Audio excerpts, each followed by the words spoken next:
Mon aventure avec le frère de mon mari. Chapitre 1, deuxième partie.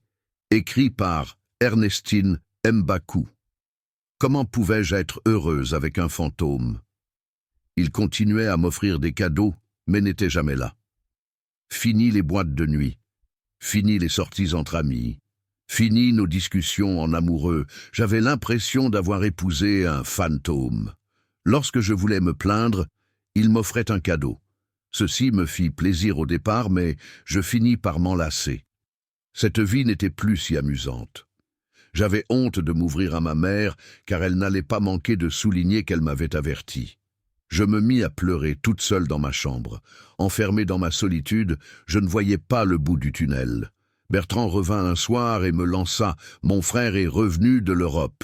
Il vivra ici quelques semaines avec nous avant de se trouver un endroit à lui. » Il me l'annonçait ainsi. La maison était assez grande pour héberger plusieurs personnes, mais je fus irrité de n'avoir pas été consulté. Je gardai le silence. 2 semaines plus tard, son petit frère arriva. Il s'appelait Thierry. Il avait 25 ans et était ingénieur. C'est Bertrand qui s'était occupé de lui depuis la mort de leurs parents. Je ne le connaissais pas.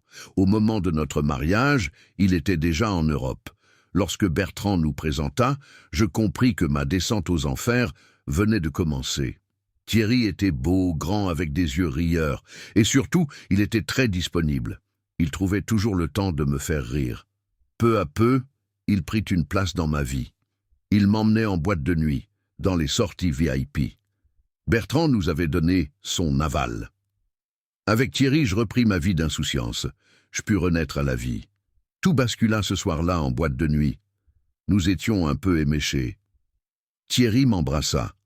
D'abord embarrassés tous les deux, nous décidâmes d'un accord tacite de ne plus faire allusion à la situation. Mais ça ne devait pas être aussi facile. 2 semaines plus tard, Thierry m'embrassait de nouveau. Nous étions dans la cuisine. Au lieu de le repousser, je l'attirais vers moi. J'en avais tellement envie. Il l'avait compris. Ce jeu du chat et de la souris auquel nous étions soumis depuis de longues semaines allait enfin prendre fin. Thierry et moi eûmes notre premier rapport sexuel cette nuit-là.